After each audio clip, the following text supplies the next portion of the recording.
and welcome to Getting to Good Enough, a podcast to help you let go of perfectionism so you can do more of what you love. I'm Shannon Wilkinson, a life coach in Portland, Oregon. I'm a recovering perfectionist who's getting better at good enough. And I'm Janine Adams, a certified professional organizer in St. Louis, Missouri, and I'm lucky enough to be naturally good at good enough. And today we are thrilled to be talking about our 200th episode. Hey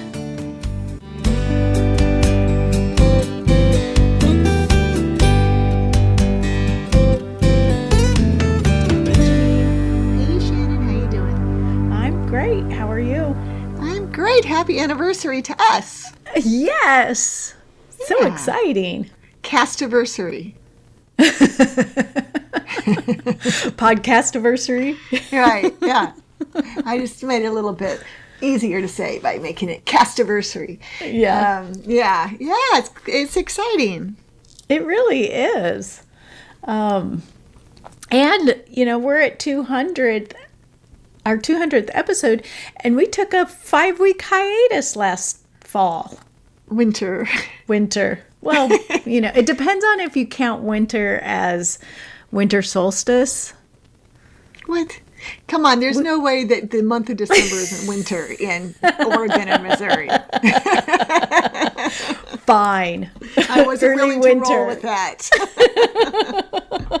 Yeah. Come on, it's good enough. It's good enough season identification. If you say so, okay. I'm glad you're embracing good enough so well.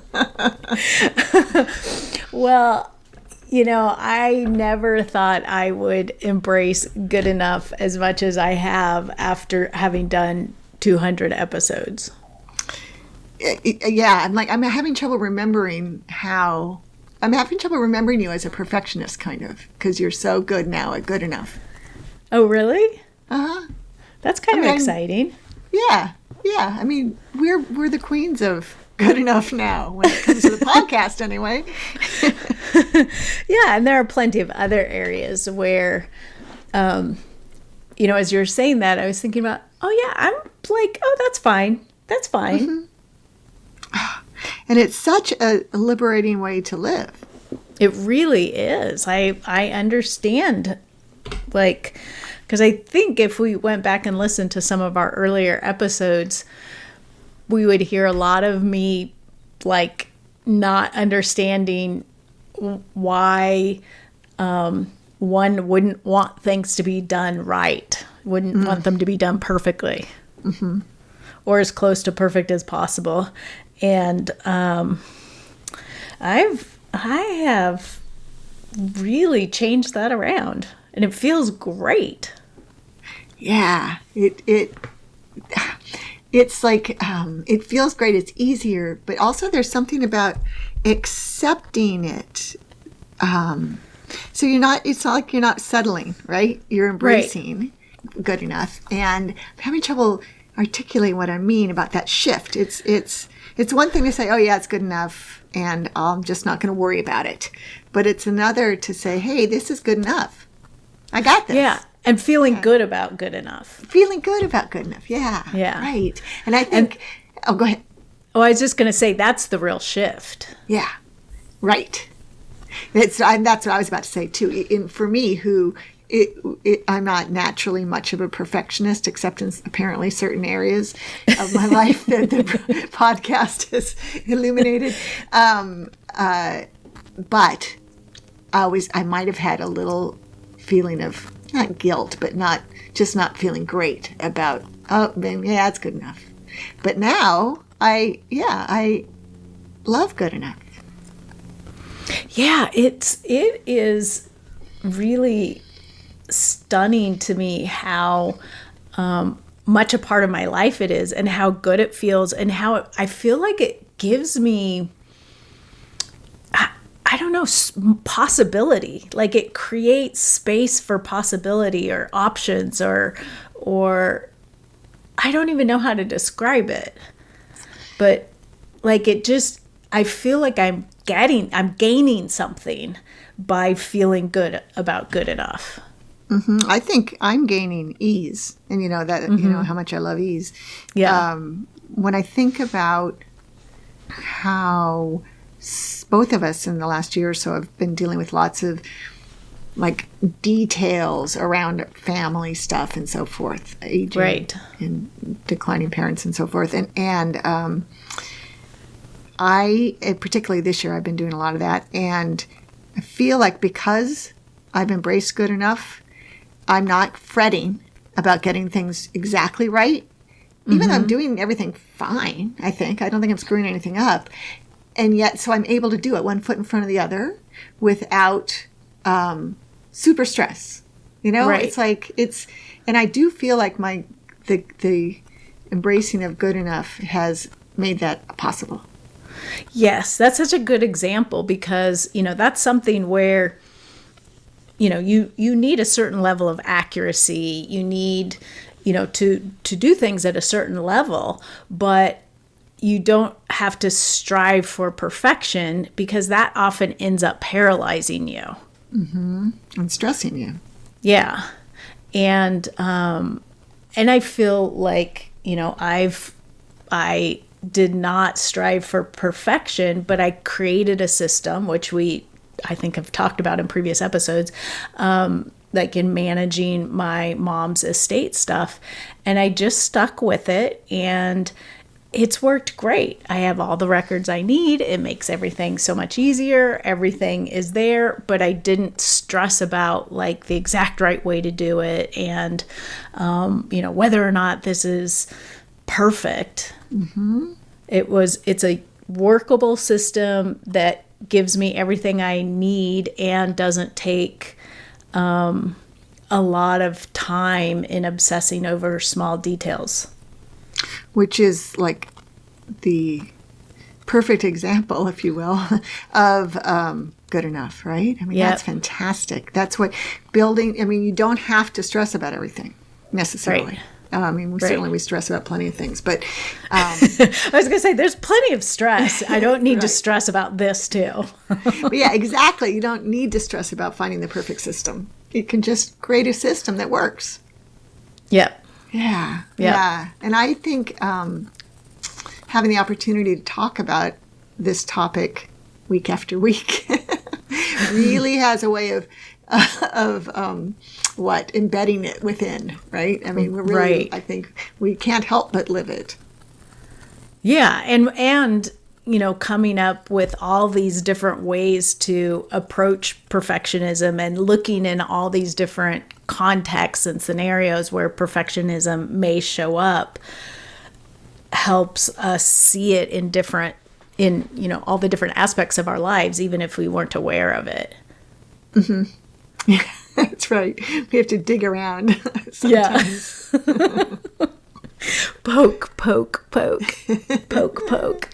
and we've been really, since the very beginning, as we've talked about with the podcast itself, we've embraced this good enough mentality where we were able to launch it quickly because we weren't trying to make sure it was perfect.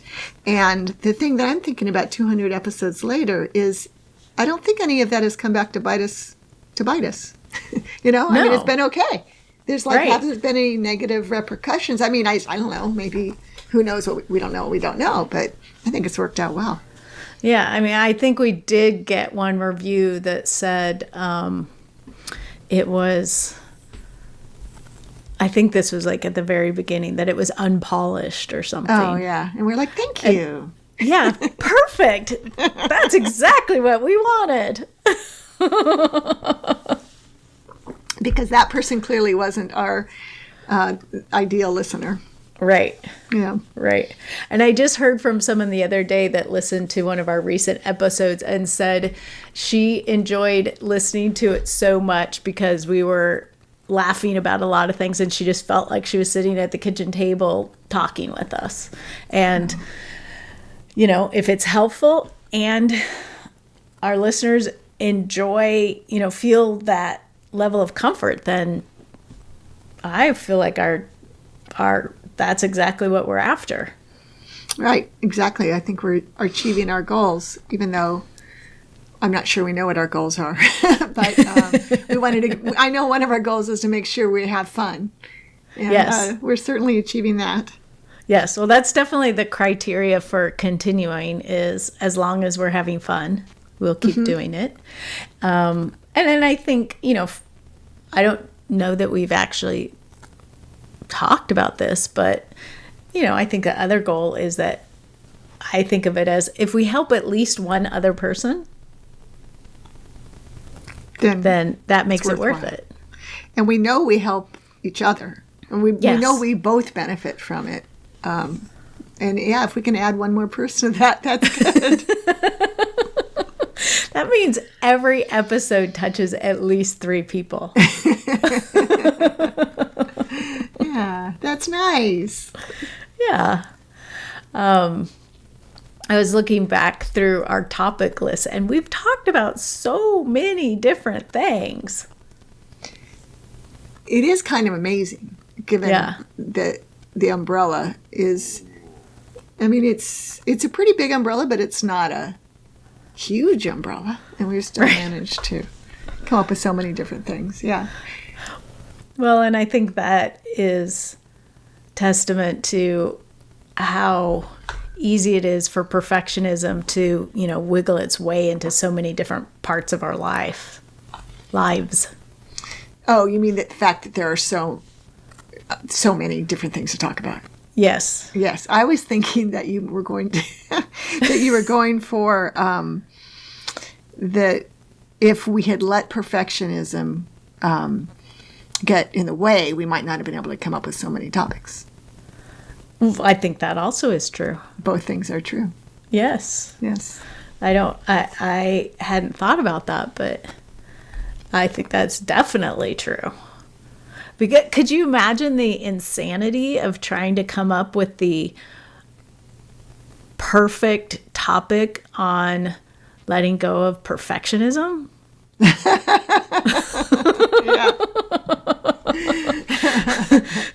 I think that's what they call oxymoronic.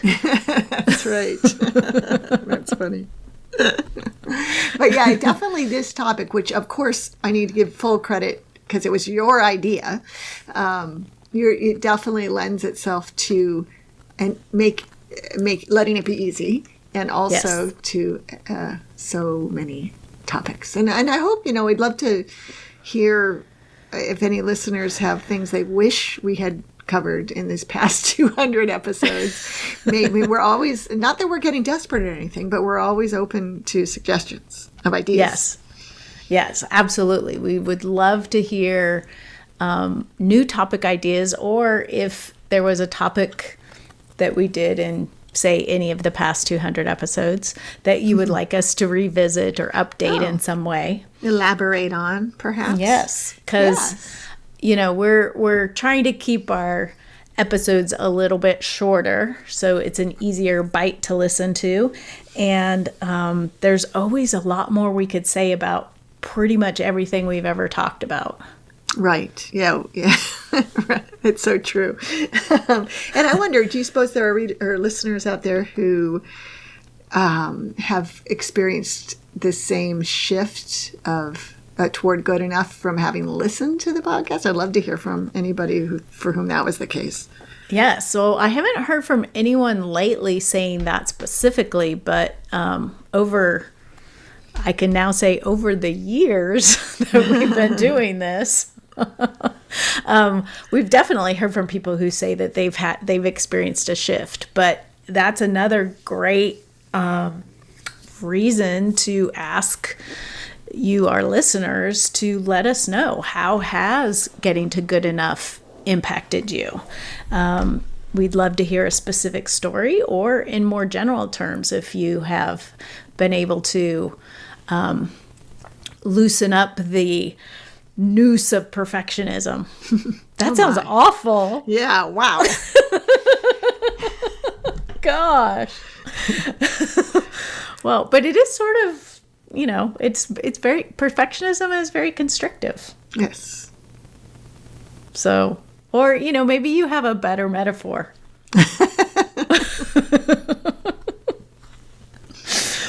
Anything else you want to say about our first 200 episodes, Janine. I'm shaking my head in wonderment. Just thank you, Shannon, for coming up with the idea and for being such an amazing co-host. Oh, thank you. I could not have done it without you. It is definitely a team effort, and it's just been so fun. And, there's been weeks where we, in addition to our hiatus, where we don't record, and I miss it so much. It's true. I know. That is one of the biggest benefits. Is the personal benefits for me is getting the chance to talk to you every week. Yeah. Yeah. So we hope that you, our listeners, find that to be true as well. You can let us know how you feel about the podcast. You can leave us a review or rate us on Apple Podcasts, Google Podcasts, wherever you listen. It helps us get new listeners. And you can share your stories on the show notes at gettingtogoodenough.com, on Facebook or Instagram at gettingtogoodenough, on Twitter at GTGenough, or you can leave us a voice message at 413-424-GTGE. That's 4843. Until next time, this is Shannon Wilkinson in Portland, Oregon.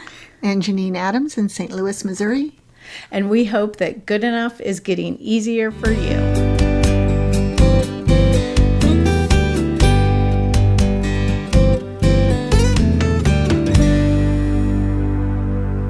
I feel like I should have mentioned that for our 200th episode in April, it snowed in Portland 3 inches. You know that it's a special occasion when that doesn't make the headline of the podcast. Yes, exactly.